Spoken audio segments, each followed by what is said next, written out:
Sara leyendo y luego trasladando las preguntas a nuestras invitadas, que también desde hace un poquito estamos pues acogiendo a 6 personas en la sala, así que quien quiera y pueda venir a cualquier evento a esa sala de Callao, solo tiene que escribir un email a ámbitoculturalcallao@elcorteingles.es y diciendo qué evento quiere ir, pues por orden de llegada os iremos contestando.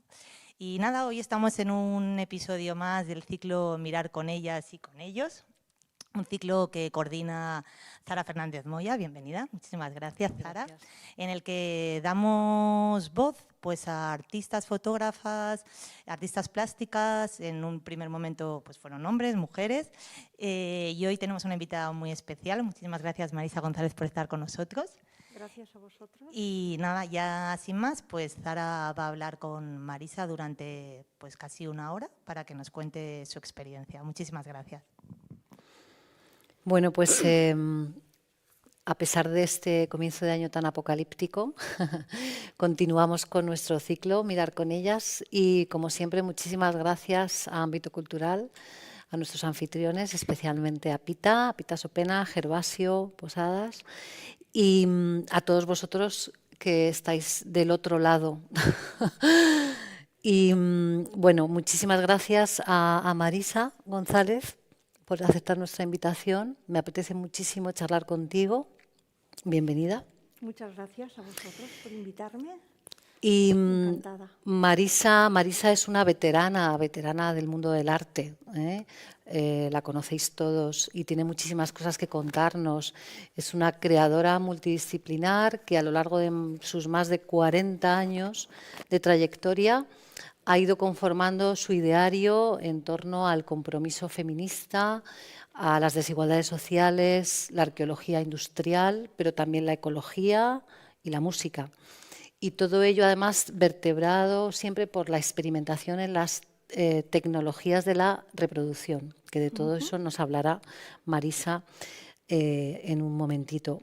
Entre sus numerosas exposiciones, que son muchas y es muy difícil comentarlas todas, vamos a ir viendo muchas a lo largo de la charla. Vamos a destacar su exposición retrospectiva en Tabacalera de Madrid en 2015, comisariada por Rocío de la Villa, que después se lleva al Centro Gallego de Arte Contemporáneo, el CEGAC, en el 16. Su obra está en múltiples colecciones privadas y públicas, como el Reina Sofía, el Museo Artium de Victoria, el MACBA de Barcelona y un largo etcétera. Iremos viendo también ahora, a lo largo de la charla, otros espacios en los que ha expuesto. Marisa ha recibido también, y quería señalarlo y aprovechar para darle la enhorabuena personalmente, ha recibido el premio MAP a la mejor artista visual 2020. Enhorabuena. Gracias. Hoy tuvimos una entrega de premios virtual, pero me hacía mucha ilusión darte la enhorabuena personalmente. Es una asociación, Mujeres en las Artes Visuales, a la que estamos vinculadas muchas mujeres del mundo del arte, y que tiene un papel importantísimo en este sector y en la sociedad en general, y en el que Marisa tiene un papel muy activo y también nos hablará de ello. Pues Marisa, sin más, si te parece, vamos a empezar un poco por la mujer como epicentro de tu trabajo, como epicentro también de tu propia trayectoria profesional y vital. ¿Cómo ha sido ser mujer para ti en el mundo del arte, Marisa? Ha sido difícil, pero tengo la suerte de tener un compañero. Yo cuando estudié Bellas Artes tenía una cosa muy clara.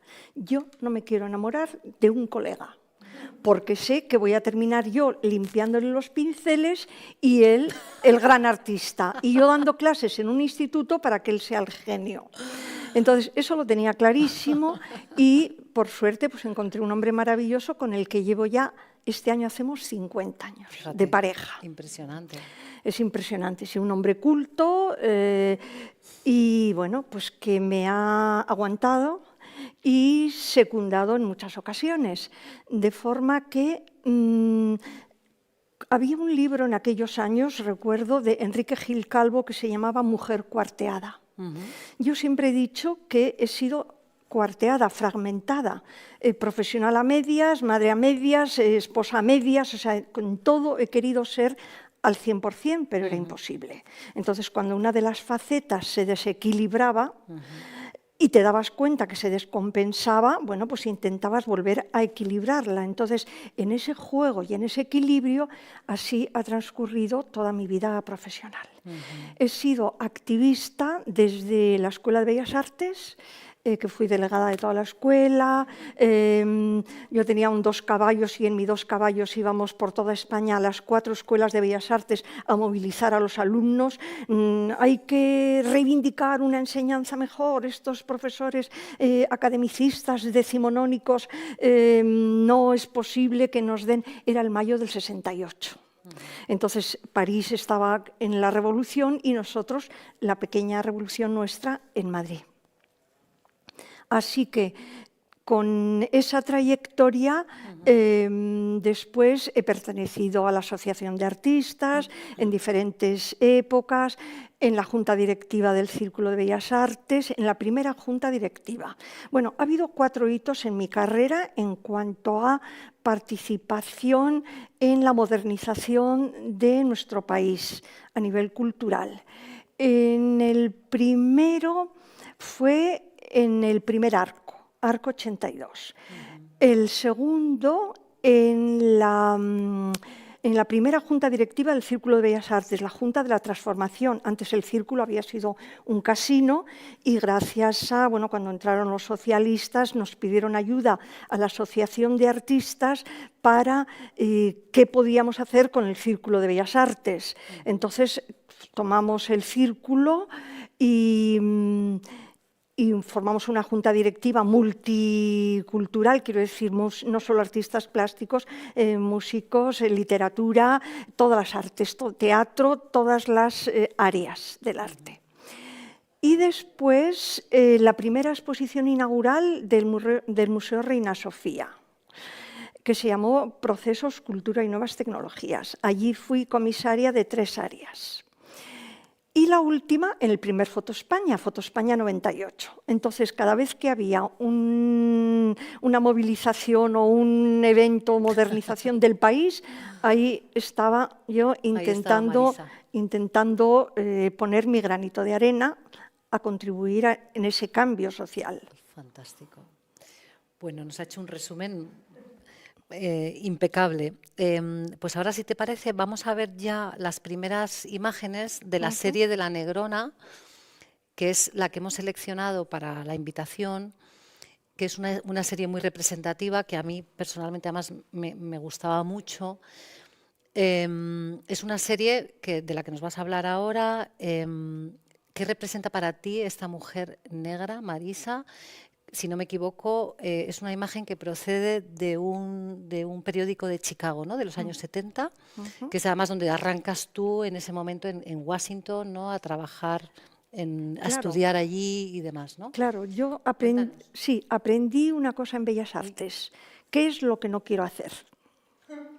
Eso, cosa que es fundamental. O sea, todo el mundo me decía, bueno, ya has avanzado muchísimo, porque yo tenía compañeros que han seguido haciendo ese realismo, figuración, que era lo que nos enseñaban. Yo tuve claro que eso es lo que yo no quería. Lo que tú no querías hacer. Lo que yo no quería hacer. Entonces me fui a Chicago, nos fuimos con mi pareja a hacer un máster, él en Economía y yo en Bellas Artes, y allí me conecté con la fundadora del Departamento de Sistemas Generativos en el Art Institute de Chicago. Y había creado un departamento de nuevas tecnologías.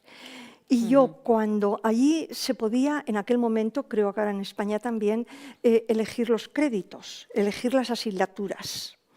Y yo me recorrí la escuela entera y dije, aquí, todo máquinas, una mujer súper dinámica, o sea, aquello era el futuro, que es lo que yo quería, adentrarme en el futuro. Y empecé ahí con las nuevas tecnologías. A partir de ahí recortaba, bueno, tengo una cantidad de recortes de prensa, todo lo que pasaba aquí en España, de Franco, de la detención de los estudiantes, recortábamos los periódicos del New York Times, del Washington Post, o sea, manteníamos el enlace, ¿no? Pero desde ese punto de vista de sentirlo, pero de no estar viviéndolo. Participé en la guerra del Vietnam porque yo cuando llegué a Estados Unidos dije, me voy a dedicar solamente al trabajo, al arte, porque la parte activista, como este no es mi país, pues no va conmigo. Pero ¿qué pasó? La guerra del Vietnam, y esa ya nos iba a todos. Claro. Entonces, claro, empecé a ir a las manifestaciones, a movilizar cuando se quedaban pintando en clase. Decía, pero si hay una manifestación contra la guerra del Vietnam en la calle de al lado, ¿cómo podéis estar aquí impasibles? Bueno, esa era mi actitud. Esta era una mujer negra que estaba en el periódico y estaba divinizada. Sublimada, con sus pendientes, sus collares. Era una mujer que la había creado un estilista, un fotógrafo. Esta mujer no existía. ¿Hay alguna imagen más? Sí, ¿no? Para que las vayamos viendo. La anterior era, bueno, entonces con este recorte de periódico que lo monté en cartón pluma, recortado, que es de este tamaño, me lo traje a España y siempre ha estado en mis estudios. Y cuando me invitaron a conocer esta nueva máquina con la que hice esta obra, que era de formato ya DIN A1, o sea, porque yo siempre había trabajado con fotocopias. Entonces, fotocopias eran el formato DIN A4 o como mucho DIN A3, el doble del DIN A4, pero no el DIN A1, que es casi 1 metro.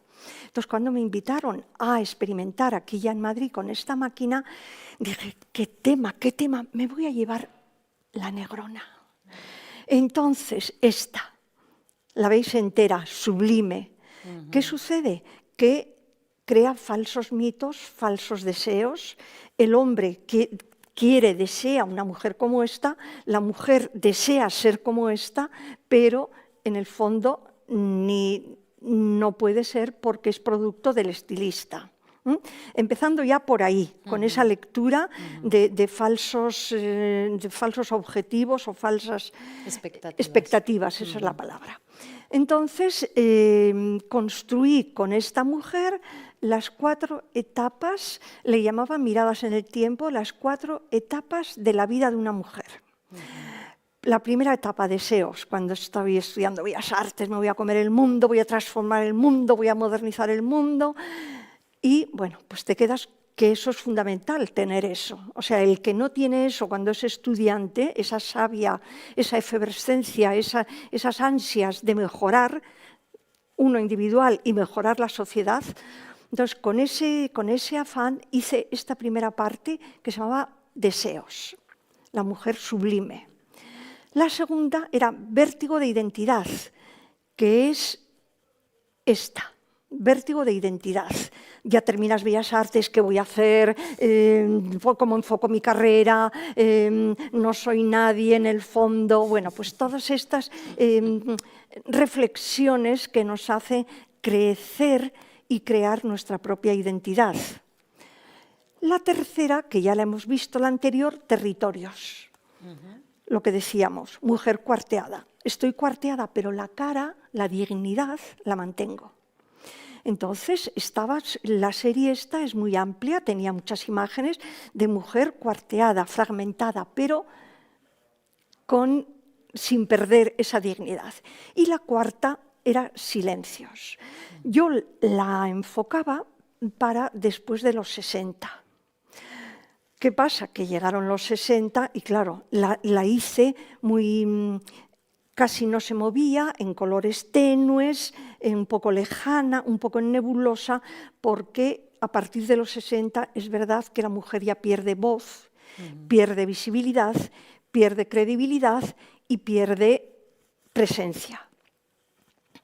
Yo he llegado a esa edad y la he pasado con creces, he intentado no perder la voz, pero sí es verdad que nos quitan la voz ya, entonces ahora somos marginadas doblemente como mujer y como mayor. Entonces, sopesar eso pues es difícil de llevar, pero vamos, yo intento llevarlo con toda la dignidad que pueda. Mira qué voz.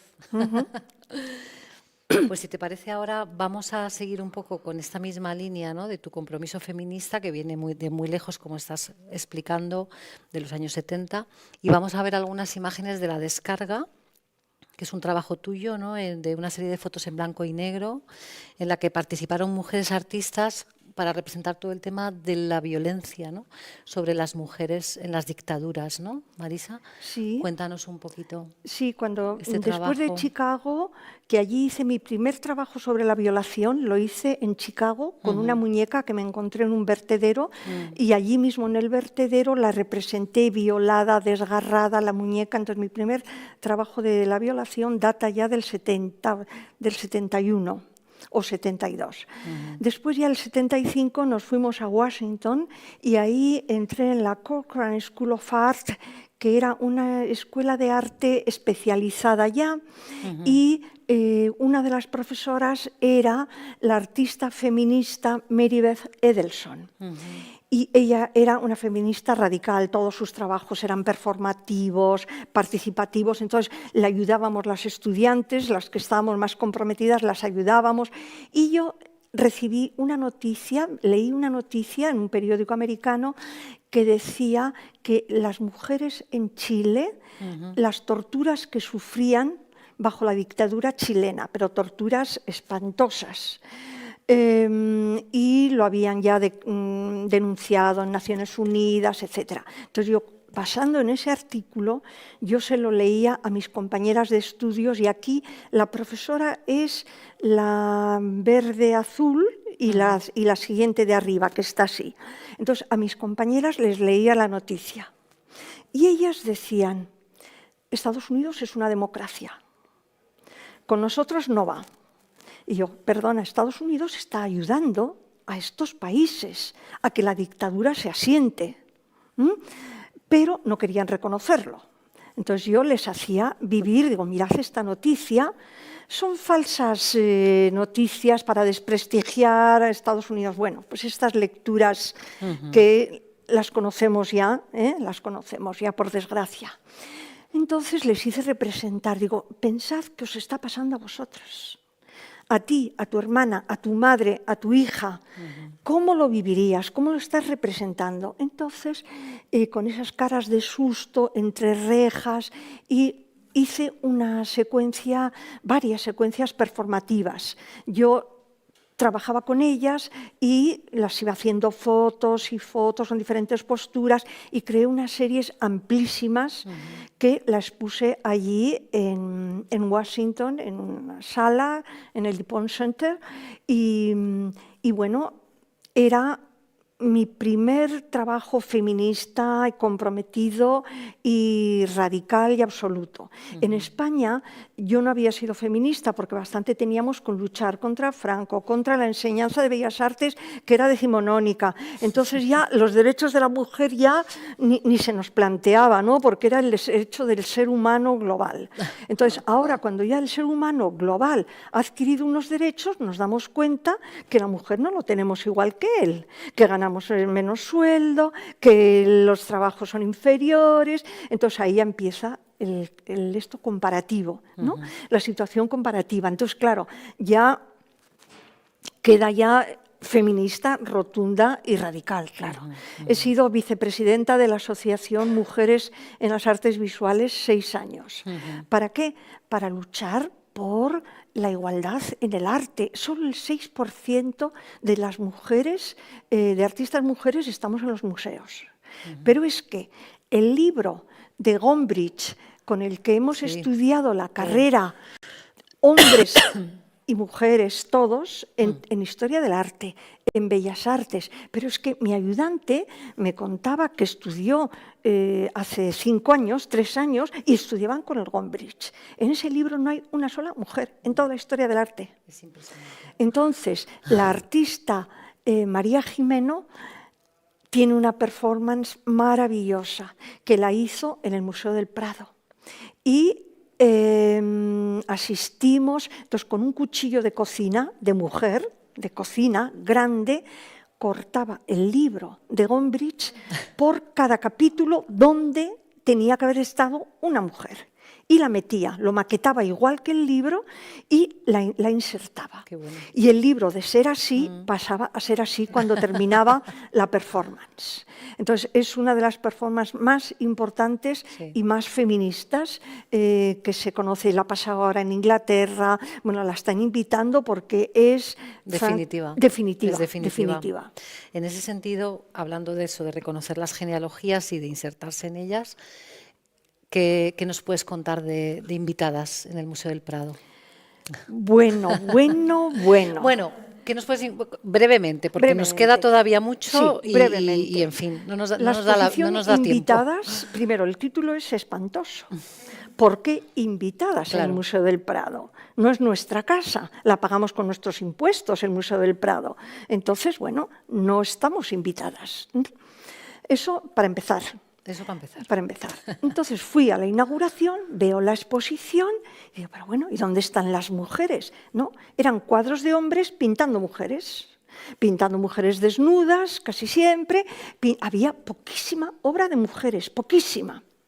Entonces dije, bueno, esto es un error. ¿Por qué? Entonces yo lo consulté con teóricas, entre ellas con Rocío, comisaria y tal, y digo, dame inmediatamente el listado de artistas del siglo XIX, porque abarcaba el siglo XIX, dame, ella como historiadora, dame el listado de artistas, y le hice la Wikipedia el mismo día, tardé 2 o 3 días, y le hice la Wikipedia a esa exposición. Entonces, puse en qué consistía, los artículos del catálogo, luego las exposiciones que había habido de mujeres ya en España, y al final puse controversias y opiniones. Yo opinaba, entonces me lo criticaron un bibliotecario, me dijo que yo como bibliotecario de Wikipedia, yo como wikipedista, porque hago wikipedias de mujeres, como wikipedista... Parte del activismo son las wikipedias que ahora hace. Mi activismo y mi trabajo artístico es hacer wikipedias de mujeres, posicionar a la mujer en la Wikipedia. Entonces, me corrigió que yo no podía opinar, yo no podía decir, esta exposición está mal, primero, porque no somos invitadas, segundo, porque no hay mujeres, tercero, Entonces, inmediatamente invitamos a través de la asociación de MAF a a teóricas feministas y la prensa. Entonces empezamos a recopilar todos los artículos, todo lo que salía en prensa y los que nos enviaban a nuestra revista. Hice capítulos, opiniones en la revista M, Arte y Cultura Visual, que es la de MAF, opiniones de grandes teóricas, y debajo otros medios. Con lo cual la crítica no la ejercía yo, la ejercían expertos, que es el sentido también de la Wikipedia. O sea, tú no opinas, tú das datos, das información y luego los expertos son esas referencias las que tomas de los medios para justificar esas opiniones. Así que ahí está. Cuando, si queréis, entráis en la Wikipedia, con que pongáis invitadas ya sale todo lo demás. Invitadas, los años no sé qué, no sé cuántos. No me he aprendido el título. Porque el título es descabellado. Pero bueno, poniendo invitadas, exposición invitadas, Museo del Prado, sale. Ahí sale. Bueno. Y leeréis las críticas tan buenas que se hicieron.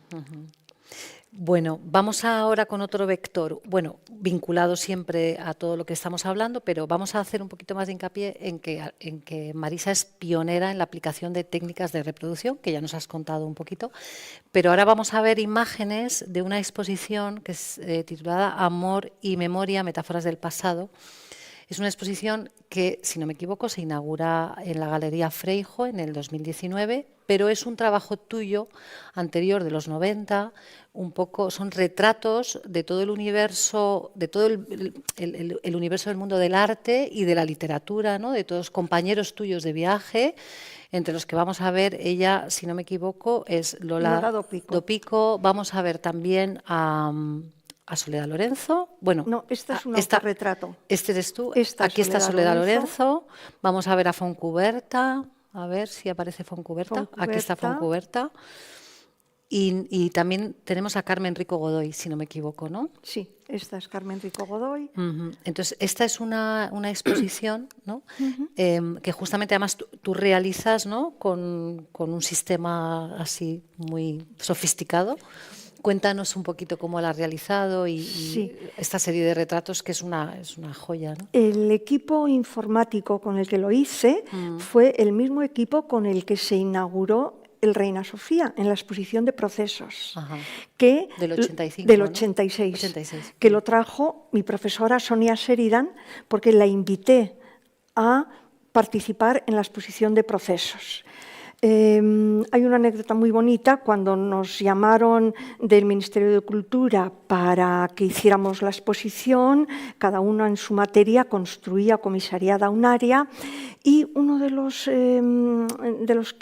comisarios dice: hemos estado en París viendo, claro, recorrieron exposiciones en Europa para ver qué podían traer aquí para modernizar. Se iba a crear ya el Reina Sofía y querían modernizarlo, o sea, traer aportación, ¿no?, de futuro. Y dijeron: hemos conocido en París, en el Museo de Arte Moderno de la Villa de París, una señora mayor americana que tenía un sistema de ordenador. Y yo, uy, Sonia Sheridan. Y dicen, uy, digo, si estuve 15 días, me invitó, me llamó de París, venía de Estados Unidos, de Chicago, entonces me llama, voy a Europa, entonces todo por fax lo hacíamos, voy a Europa, voy a París, vente, y estuve 15 días con ella y allí aprendí el uso. Aquí estamos en el Reina Sofía ya. Ahí está la señora, Sonia Sheridan, y ese es el equipo. Y cuando yo tenía entonces la agenda, no teníamos los móviles, y dije, dejadme un teléfono. Le llamé, como tenía la agenda y era por la tarde, le llamé, Sonia, hello. Me llamaban Luisa, porque yo cuando llegué a Estados Unidos me gustaba más Luisa. Dije, como aquí soy un personaje nuevo, pues me voy a llamar Luisa. Entonces, pues venga. Pues venga. Y las cartas que tengo de Sonia Sheridan son Luisa. Pero cuando vino a Madrid a proceso en el 86, dice, todo el mundo, everybody calls you Marisa. What is that? Entonces le llamo y le digo, Sonia, do you want to come to Spain for an exhibition? Y me dice, if you call me, it means it's going to be good for me. Whatever you decide is okay. Si me llamas, quiere decir que va a ser bueno para mí. Así que lo que decidas está bien. Ok, bye bye, my dear, bye bye. Pumba, cuelgo y dice que sí, que se viene. Y dicen los comisarios, dicen, bueno, una americana que no pregunta cuándo se le paga, cuánto no sé qué. Y digo que no, que tiene fe absoluta en que yo la voy a traer y la vamos a pagar y la vamos a tratar pues lo mejor posible. Entonces, fue la que más trabajó en esta exposición. Iba a las 10 de la mañana cuando se abría el Reina y a las 8 de la noche cuando se cerraba, ahí estaba ella, al pie del cañón. Entonces fue impresionante la labor que hizo. Y ese equipo luego se lo llevó a Estados Unidos y a todo esto. Fotovideo Computer Lumena. Fotovideo Computer Lumena. Lo inventó el software un alumno de ella, que yo no coincidí porque yo estuve con ella el 71-72 y otro alumno que estuvo el 75 es el que inventó este software. Le dijo, Sonia, ¿por qué no trabajas con computers? Y Sonia decía, no, porque es muy matemático y a mí lo de la tarjeta gráfica, hace falta un programador, yo quiero algo directo. Entonces se inventó este programa de software que lo trabajabas con lápiz óptico y una paleta digital, con lo cual dibujas. Y cuando yo iba a verla frecuentemente es un decir, pues después del 86 ella se llevó el equipo a Estados Unidos y el 92, no sé si entre medias hice algún viaje más, fui a verla y a su estudio, entonces me enseñaba todas las novedades que tenía, las máquinas, intercambiábamos tal, y me dijo, llévate el equipo, que yo lo he sustituido por otro nuevo. El inventor, claro, como había sido alumno de ella, iba a programárselo, a ponérselo a punto, o sea que ella ya tenía otro equipo nuevo, y dice, llévatelo para que lo difundas en Europa. Entonces me vine con el ordenador aquí, lo instalé en mi estudio y empezaron a venir, bueno, pues claro, todo el mundo, muchos ya lo habían visto, el software en en el Reina, y bueno, empezaron a venir, bueno, pues amigos, y tengo una serie impresionante. Ahí tienes una serie de retratos. Claro, Vamos, es que... mi galerista, cuando vio para la hora de decidir qué exponíamos, y como esta serie nada más había expuesto una parte en Bilbograph 85, y no había vuelto a salir, en Madrid no había salido nada. Entonces le encantó y una de las salas de la galería la llenamos entera con todas las secuencias de los retratos. Retratos que tú hiciste Claro. previamente y luego... ¿O que hiciste directamente con la lumena? Directamente con la lumena. Ah, vale, No, yo no los hacía el retrato previo, yo ponía ahí al personaje. Ah, ponías al personaje y directamente con la lumena. Y directamente jugábamos, era performativo. Entonces jugábamos, por ejemplo, Pedro Garrel, que él era un performer. Las de Pedro son maravillosas porque me hacía unas cosas. Otras personas pues se quedaban más estáticas, ¿no? Pero, bueno... Era in situ, o sea, lo que se reproducía era in situ. Luego sí, algunos a lo mejor yo los retocaba o tal, ¿no? Pero en principio in situ. Y tengo los disquets, colecciones Fernando Castro, también está, pero ahora no puedo leer. Bueno, el problema de la tecnología, lo sabemos, es la obsolescencia programada. Pero es que es horroroso, o sea, yo... hice NetArt. NetArt es arte en la red. Entonces, por internet se veían las obras, no existían físicamente. Entonces, y lo hacíamos con un programa que se llamaba Flash. Las imágenes confluían, o sea, era un programa muy dinámico. Bueno, pues mis NetArt no se pueden ver. No se pueden ver porque... Primero, no están colgados y si están colgados no se pueden visualizar. O sea que todo lo que está hecho con tecnología, un CD-ROM, tengo CD-ROM de desviaciones y ahora con esta ayudante que tengo dice, ay, quiero verlo, lo metemos en el ordenador y que no lo podemos visualizar. No se puede leer. Dices, pero bueno, pero es que estamos, con lo cual uno vuelve al papel, bendito papel, que permanece, porque todo lo demás, y yo soy tecno, pero tecno, tengo 11 discos externos. Aquí en el móvil tengo 13.000 fotos. Entonces, es una locura acumulativa, de lumena, claro. Las fotocopias, como he trabajado con fotocopias, no creas una sola. Hay personas que sí, que hacían una y las otras 20 las tiraban. Pero es que yo trabajaba con secuencias.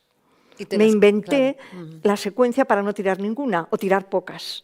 Entonces, ya la imagen era la consecución, la evolución, el desarrollo. La primera no se parecía nunca a la última.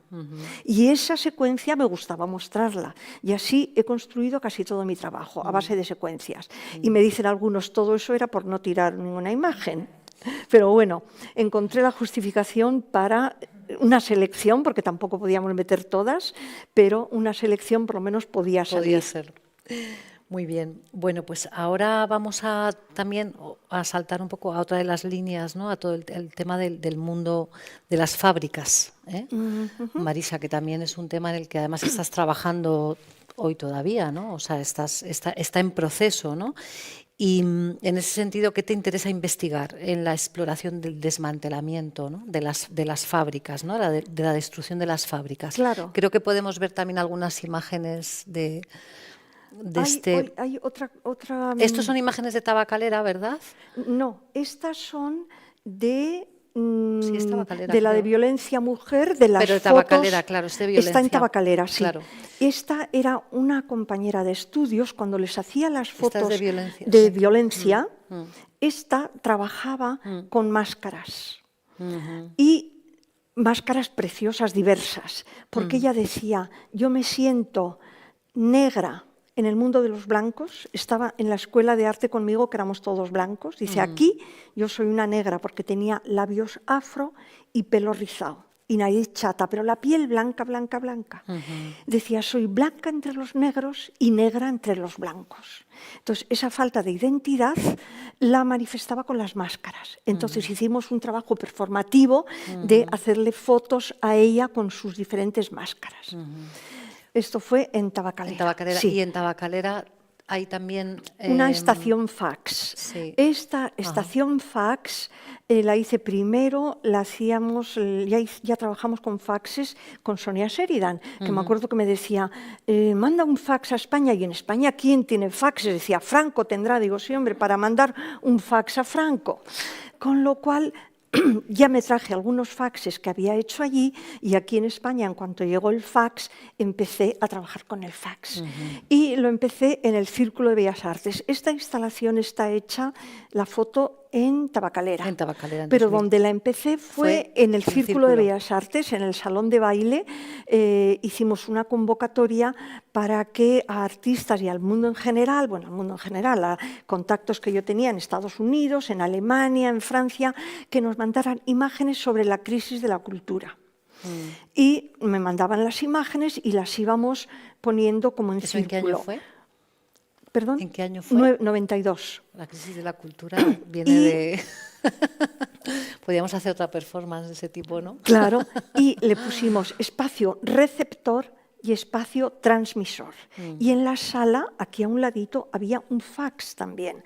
Entonces los visitantes enviaban fax, y ahí colgado, de esa vertical, arriba había colgado un aparato de fax que iba entrando. Entonces tú estabas en la exposición y veías la cadena moviéndose, cómo iba entrando hasta que formaba una gran montaña de imágenes. Obviamente guardo esas imágenes, claro, también. Y esa estación también se hizo primero en el Círculo, después en Tabacalera, y después se hizo en el CEGAC, también en Santiago, que quedó preciosa también. Entonces me la siguen pidiendo porque es muy participativa. Lo que pasa es que ahora ya nadie tiene fax. Claro, ese es el problema. Volvemos a hablar de la obsolescencia de la tecnología. Claro, son piezas de museo ya casi los Claro. faxes, ¿no? Y de todas maneras, ¿retomamos las imágenes de las fábricas? O, a ver, ¿por qué trabajé con las fábricas? Porque hay 3 constantes en mi trabajo. Creo que podemos avanzar las imágenes. Esto ya es como un poco el final. Es el final. Aquí empiezan las fábricas. Esta es la central nuclear de Lemóniz. Lemóniz está a 30 kilómetros de Bilbao. Yo siempre he trabajado con 3 constantes. Utilización de la tecnología. Siempre ha habido una máquina, o fotográfica o tecnológica, entre la obra y yo, siempre. Muy pocas veces hago la incisión o la actuación directa sobre el papel. Siempre hay una máquina. La utilización de la tecnología, el compromiso social, feminista o social en general, y el reciclado. Reciclo máquinas, tecnología, ropa, fábricas. Entonces, cuando me entero en Bilbao que se va a tirar la fábrica, la anterior, una fábrica de pan que nos había alimentado durante todo el siglo XX, a los bilbaínos, yo soy de Bilbao, entonces, que se iba a tirar esa fábrica, ¿para qué? Como estaba cerca de la Plaza de Toros y muy céntrica, para construir viviendas. Según ellos, bueno, ya que no era rentable, porque no había ascensores, porque la producción ya cambiaba la técnica, etc. Entonces hice en la Fundación Telefónica de Madrid, hice mi exposición en el año 2000, que se llamó La Fábrica. Y en esa exposición hice desde fotografías, un net art, pidiendo en la red a que los participantes me enviaran fábricas que encontraran en su entorno y que vieran que estaban a punto de desaparecer, para tener un testimonio, un documento. Un documento. ¿Qué ¿Podemos sucedió? ver más, Jero? Que la fábrica... Para que se vean más imágenes. Esto es Lemóniz. Ahora vamos a Lemóniz. Primero esta fábrica. Como la iban a tirar entera, bueno, pues arramplé. Yo hacía viajes Madrid-Bilbao con mi coche, lo llenaba de trastos, como no, claro, de aparatos, de máquinas, de libros, y me encontré las memorias del Consejo de Administración de la oligarquía vasca, del principio del siglo XX, del año 11, testimonios del año 11, el año 15, el año 21, el año tal, cuando empiezan las revoluciones obreras, cuando empieza la Primera Guerra Mundial, los testimonios de la oligarquía. Entonces, recorté, extracté esos testimonios y construí unas instalaciones en Telefónica con unas lámparas que me las traje también, negras, de estas industriales preciosas. Entonces las lámparas tenían un proyector donde hubiera llevado la bombilla, pues ahí había un proyector como de diapositiva. O sea, hiciste una instalación allí. Era una instalación con 24 lámparas. Y cada lámpara proyectaba en el suelo un fragmento de las memorias del Consejo de Administración. O sea, que era la opinión de los propietarios de la oligarquía. Pero al fondo de la sala, una sala alargada, al fondo yo había escaneado las fotocopias de los libros de familia, que también me traje, las fotocopias de los libros de familia de los trabajadores. Entonces veíamos, primero, la procedencia de los trabajadores. ¿Quién construyó la industria vasca? Los emigrantes. La oligarquía eran los poderosos, pero ellos no estaban a pie de fábrica, claro. Venían pues, de Castilla, de Andalucía, de Galicia. Entonces veíamos la procedencia, los nombres. Y ponía la profesión de la mujer. La del hombre pues ponía camionero, harinero, lo que fuera, ¿no? La profesión de ellos. Y de las mujeres ponía sus labores, pero en casi todas, pero en muchas ponía a su sexo. ¿Cómo? A su sexo. A su sexo. Decíamos, no puede ser que estén todas casados con prostitutas. ¿Qué significa? Entonces empecé a averiguar qué significaba labores propias de su sexo. La casa. Entonces esto lo resalté y lo subrayaba. Entonces yo con mi voz y con la voz de un ayudante íbamos leyendo. Eustaquio, panadero, y yo la voz de la mujer. Dolores, en sus labores. Otro. Íbamos leyendo y así se veía la fotocopia del libro de familia de los trabajadores, pero la voz de la oligarquía estaba proyectada en los suelos, en las lámparas lo proyectaba. Entonces aquí estaba la relación del trabajador, con lo cual a mí me interesaba la parte humana. O sea, me ha interesado el desmantelamiento del edificio, por supuesto, lo grabé, hice vídeos maravillosos, cómo caían los silos. El edificio, Bilbao era muy sucio, tenía mucha industria dentro de Bilbao. Y a la hora de demolerlo, de desmantelarlo, una pared... La tiraron esa pared porque ellos sí sabían que dentro estaban los silos, 7 silos gigantescos. En la 6ª planta se veía el orificio. Entonces, claro, hice unas fotos desde arriba.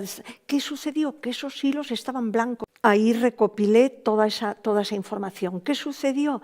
Que después me entero que se va a desmantelar la central nuclear de Lemoniz.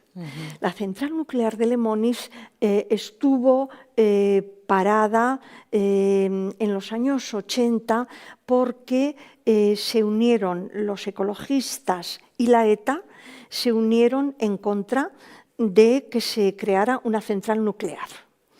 Y con esa alianza mataron a algún ingeniero.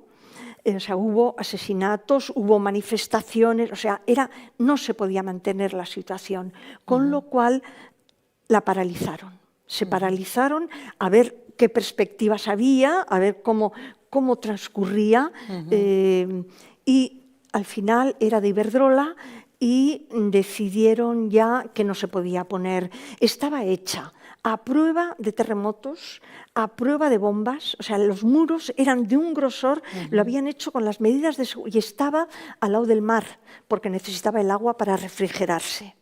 Entonces, eran unos paisajes y una intervención en la naturaleza de cables,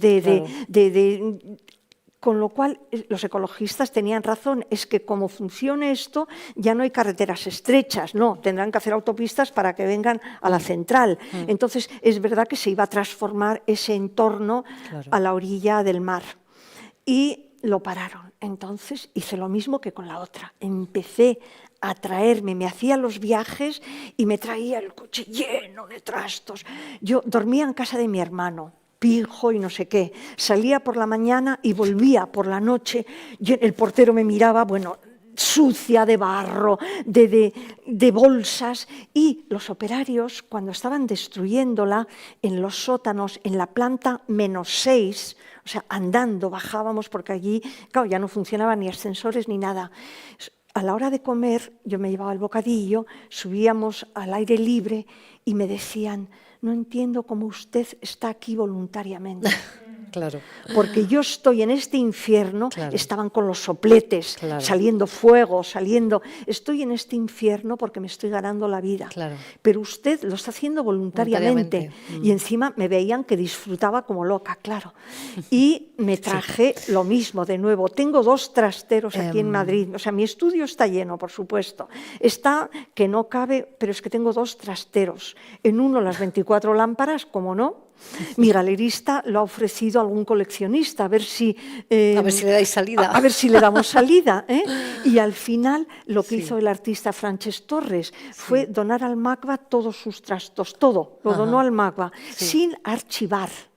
Porque hoy día ya los museos ya no te cogen donaciones, se las tienes que dar como mucho clasificadas y archivadas. O sea que ni eso... que ni eso puedo ya donar. Si no lo trabajo antes, el archivo.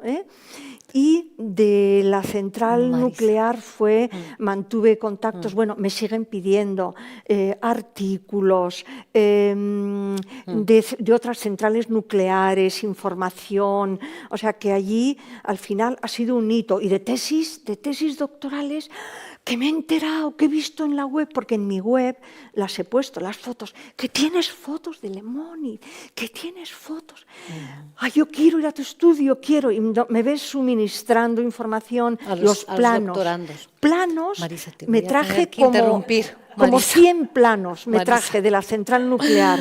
Tener planos de la central nuclear, eso es, bueno, la pera joyas. marinera. Los escaneé y lo he dado a las tesis y tal, se los paso. Qué bien. Bueno, yo creo que queréis que demos un poquito paso a preguntas. Hay preguntas. Hemos visto lo que solamente pasa que como se nos ha ido un poquito. Sí, el trabajo con las Filipinas en Hong Kong, que habéis visto las cajas de cartón. Lo podemos ver rápidamente. Sí. Tienes que contarlo un poquito más rápido.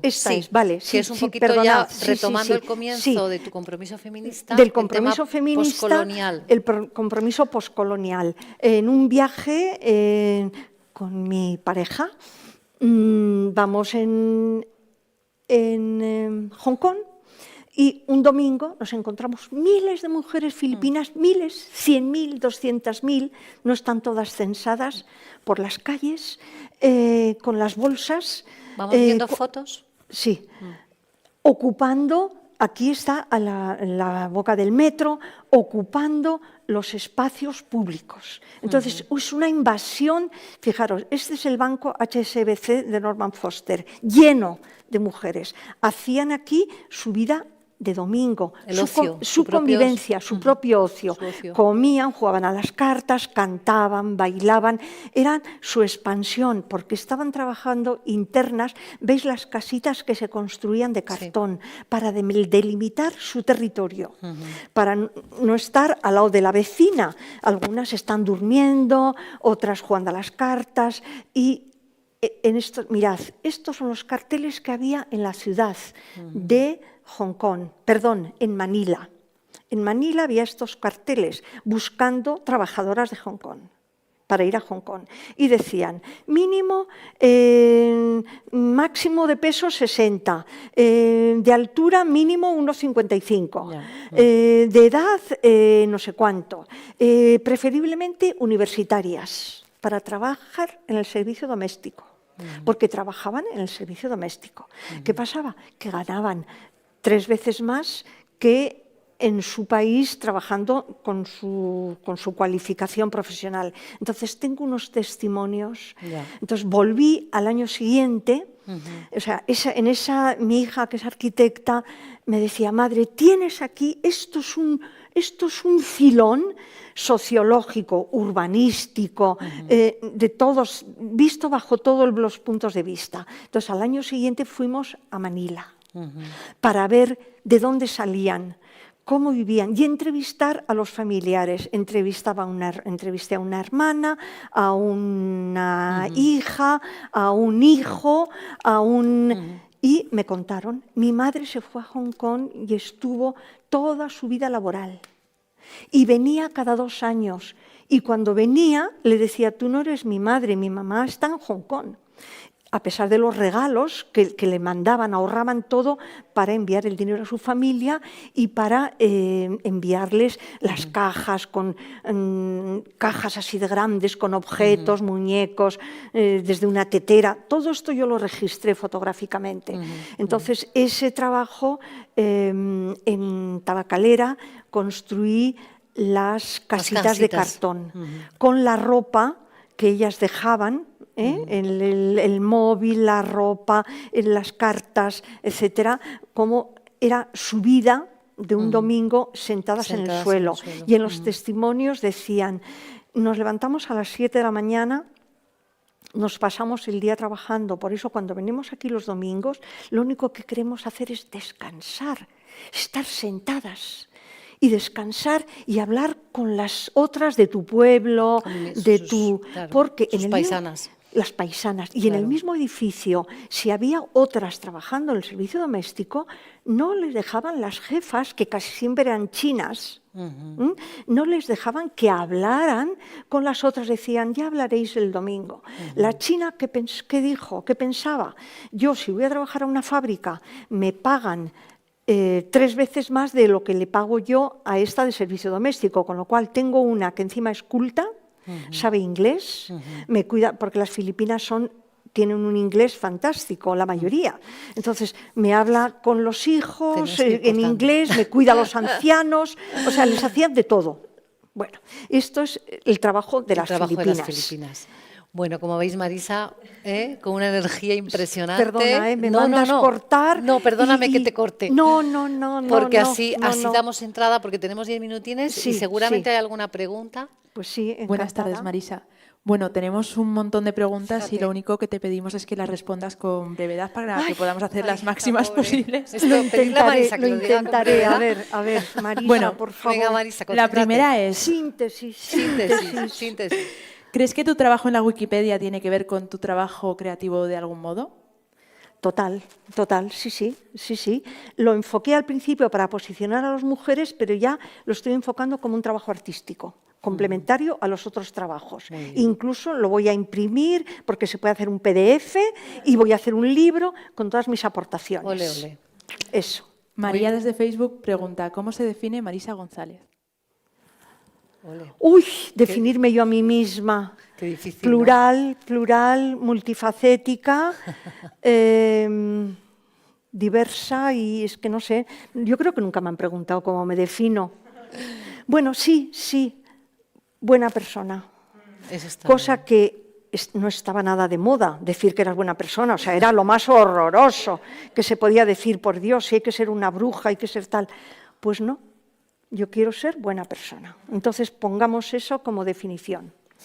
Alberto pregunta en Facebook también qué elementos, situaciones o acciones te inspiran. La vida misma, la vida. ¿Quién decía? Picasso, yo no busco, encuentro. Entonces, yo voy por las calles y voy mirando los contenedores. Y voy sacando de los contenedores carpetas de la vida de otros. Y me voy al estudio como loca, con unas ganas de ver la carpeta, y ahí me entero de la vida de otros, porque algunos han tirado hasta el pasaporte, enterito. Y uno es un psicólogo, el otro es un oficinista, el otro es una no sé cuántos, no sé qué. Y el PP, como mi estudio está al lado del PP, tiraron cantidad de documentos sin romper. Yo creo que todavía no había trituradoras. Entonces tengo unos documentos, bueno. Otro de los proyectos, si es que tengo un sinfín de proyectos, otro de los proyectos son materiales de encuentro, porque se puede construir ahí toda una temática y toda una... Desde luego. También desde Facebook nos pregunta Antonio por qué el uso de la tecnología desde el principio. que fue fascinante. Cuando das a un botón y te sale la respuesta inmediata, bueno, eso fue, vamos, dije, esto es lo mío, yo necesito respuestas inmediatas. Y eso fue lo que por primera vez, cuando se inventó la fotocopiadora, por primera vez se reproducía una imagen en tiempo real al instante. Y eso fue lo que nos fascinó a los que trabajábamos con la fotocopiadora. Yo tuve fotocopiadora en mi estudio, diversas marcas, etc. O sea que ya, vamos, la asumí como mis manos, mi lenguaje. También desde Facebook nos preguntan si crees que la tecnología puede acabar con la esencia del arte. No, para nada, no, nunca. Con la esencia del arte nunca puede acabar. ¿Por qué? Porque estamos utilizando tecnología, pero yo siempre he intentado que hasta trabajando con el desecho, he intentado que las imágenes sean bellas, que aporten,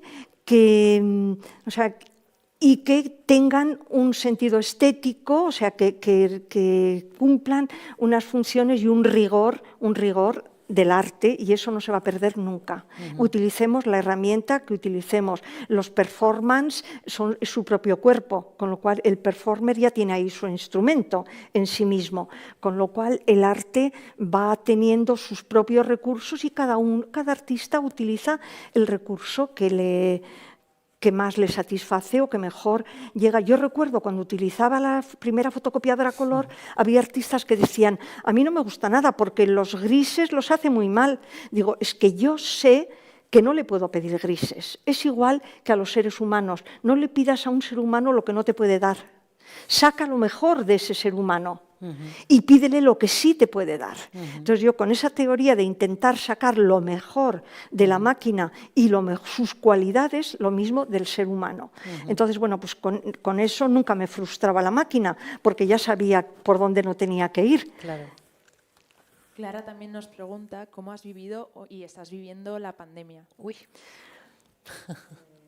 ¡Ay, la pandemia! La mascarilla, casi estoy todo el día en el estudio sola. Cuando me la tengo que poner, que viene el ayudante, no nos tocamos. Le voy a dar un té, yo, ¡ay, que he tocado el asa del té! ¡Ay, líquido! Bueno, ya es cuando vamos viendo que se va acercando. Sí, es verdad. Y ya empiezan a colegas nuestras, amigas nuestras. Entonces ya empiezas a decir, bueno, me tengo que portar mejor todavía. Yo voy a mi estudio andando, que son 25 minutos de ida y 25 para no coger autobús. Así hago ejercicio, como no voy al gimnasio porque está todo cerrado y porque no me gustan los gimnasios, pues voy andando. Entonces, voy andando y cogiendo contenedores, de los contenedores, etcétera. Pero a buen paso, pim, pam, para hacer ejercicio y para no contaminarme. Y cuando algún joven me pasa cerca, le digo, perdona, yo voy por mi derecha, así que quita de aquí y déjame pasar, porque los jóvenes no entienden para nada el respeto ni a los mayores ni a la derecha. Yo creo que no les han enseñado que cuando vas andando en España tienes que ir por la derecha. Entonces yo voy por mi derecha pegada a la pared y voy ahí. Entonces vienen por aquí y yo me planto, digo, ¿quieres hacer el favor de retirarte? Que no nos podemos tocar. Y yo no soy la que me salgo a la calle, no pido, o sea que voy dando lecciones de urbanismo encima. ¿Qué consejo vital le darías a una persona joven, ya que estamos hablando de esto? Consejo. El primero, voy a parecer una monja. Yo fui a colegio de monjas, por Dios, en Bilbao. Ay. Muy receptiva, si es artista, bueno, para todo. Yo creo que para todo hay que ser muy receptiva, respetar al otro, respetarte a ti misma y respetar al otro. Creo que son dos puntos fundamentales.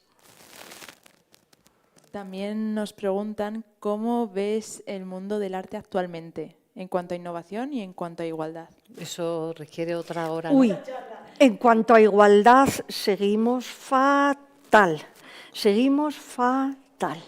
Ya hemos dicho antes que solo un 6% de obra de mujeres están en los museos.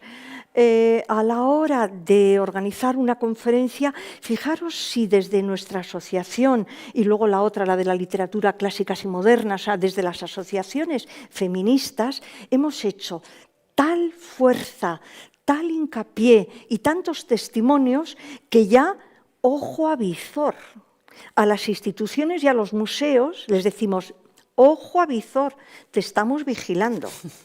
Hay un observatorio en nuestra asociación que hacemos estudios de cuántas mujeres hay en la universidad, en las cátedras, en los museos, como obra de arte o en la gestión de los museos. La gestión de los museos las hacen las mujeres, pero la cabeza siempre es un hombre. Siempre es un hombre. Entonces, todo esto lo estamos denunciando. Entonces, ojo que te estamos mirando, y que lo denunciamos públicamente, que lo denunciamos públicamente.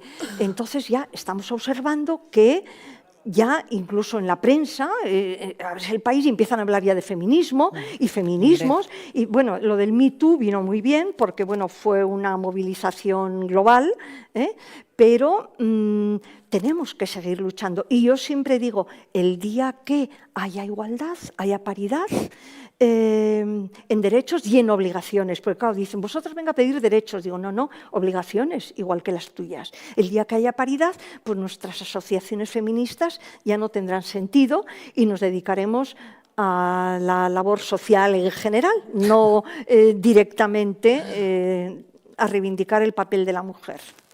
Bueno, nos quedan 2 preguntas y una de ellas es ¿cómo pudiste entrar en Lemonis? Buena pregunta, porque yo debo decir, mis hermanos no creo que me están escuchando, eran muy de derechas y yo era muy de izquierdas. Y me hice más aquí estudiando aquí en Madrid, entonces cuando iba a Bilbao y a la hora de comer yo empezaba a despotricar, porque bueno, al final pues nos distanciamos, pero llegó un momento que ya dices, bueno, pues ya eres mayor, eres adulta, diferente ideología, pero bueno, pues ya tienes sobrinos, tienes tal, pues vamos a conciliar, ¿no? Una vida de familia lejos, estamos muy lejos, pero pues fijaros que mi hermano veraneaba en Mallorca y nosotros fuimos, porque empezamos ya a ir donde ellos iban, pues para vernos y para, bueno, por lo menos el mes de agosto. Y mi hermano tenía un limonero que tenía todos los limones deformes, todo. Y digo, uy, ¡qué limonero! ¡Qué limones! Dice, no sirve ninguno porque no tienen jugo, porque son todos... Y yo, ¡qué maravilla! Me cogí todos los limones y me los traje a Madrid. Y empecé a hacer fotos. Ahí era fotografía sin fotocopia, fotos de primeros planos, empecé a ver órganos sexuales, claro, esto un psicólogo, bueno, órganos sexuales, desde el tronco, pene, pechos, por supuesto, el pecho es muy obvio, el pezón y un pecho, medio limón es un pecho, claro. Eso es lo primero que ves. Y luego ya, ese en un limón normal, pero ya en los deformes, bueno, ahí ya me construí unas historias, empezaron a envejecer esos limones y yo seguía haciéndoles fotos, cómo iban envejeciendo, como la vida misma. Entonces ahí, y ese mismo hermano que vio que aproveché fenomenal los limones, me dice, oye, tengo un amigo, me he enterado que en Bilbao van a tirar la fábrica de pan. Y como es amigo el que no sé cuántos de la fábrica de pan, yo pues enchúfame. Y claro, me enchufaron y ahí hice acopio con todo. Y eso, ese mismo hermano, 2 años después, con lo cual dice, hermana, los mejores proyectos te los he dado yo. Nos llevábamos fatal, pero los frutos han sido míos, la fábrica mía y Lemoniz. Los frutos nunca mejor dicho, además, ¿no? Efectivamente. Y Lemoniz, lo mismo. Un amigo de él era el que había ganado por concurso el desmantelamiento. Habían sacado a concurso a diferentes empresas para desmantelarlo. Y este amigo de mi hermano lo había sacado. Con lo cual, y encima era un tranquilo, él. Coge lo que quieras, haz lo que quieras. Cuando hice la primera exposición de Lemoniz con esa foto del reactor, en El País me sacaron página entera. Entonces los de Iberdrola, que eran los dueños de Lemoniz, ¿quién le ha dado permiso a esta para entrar en Lemoniz? Pero fijaros, un amigo mío, abogado, me dijo, vamos a hacer un contrato. Entonces hicimos un contrato que esta empresa me permitía a mí entrar y grabar el proceso de desmantelamiento y en contraprestación yo podía hacer, no me daba dinero, pero yo en contraprestación podía hacer el uso artístico del material que yo sacara. Entonces se tuvieron que callar, pero ya no me volvieron a dejar entrar. Pero yo tenía que dar el carnet de identidad cada vez que entraba, llevé a Carlos Jiménez, llevé a varios amigos, porque todo el mundo quería ir a la central nuclear, claro. Entonces yo tenía el pase, me daban el carnet de identidad y ¡pum!, allí pasábamos. Pero ya una vez que salió en el país ya se acabó.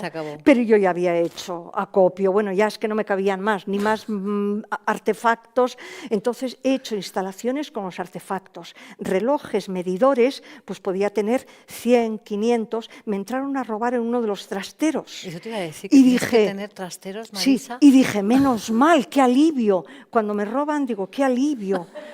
Algo ya que el azar me ha quitado de en medio. Entonces, en vez de 500, tengo 50 solo. Sí. Creo que tenemos una última pregunta. Sí. ¿No? Sí. La última pregunta es de Jorge en Facebook y dice, ¿usted qué siente en las imágenes que captura? ¿Cómo? ¿Perdona? ¿Usted qué siente en las imágenes que captura? ¿Qué siente? Ay, fascinación. Hoy cuando las estoy haciendo, igual que cuando hago Wikipedias. O sea, es una satisfacción cada vez que dices, he logrado esto, tengo este material.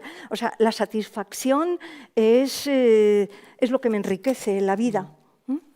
Así que, y el entusiasmo, ¿no? Y el Porque entusiasmo. Qué maravilla. Perdonad que me lance tanto, pero bueno. Pero el entusiasmo es fabuloso. Bueno, la personalidad de cada uno. Que es fenomenal. Así llevaban a los estudiantes en Bellas Artes a todos detrás. Venga, esta energía, vamos, la quiero para mí dentro de unos años.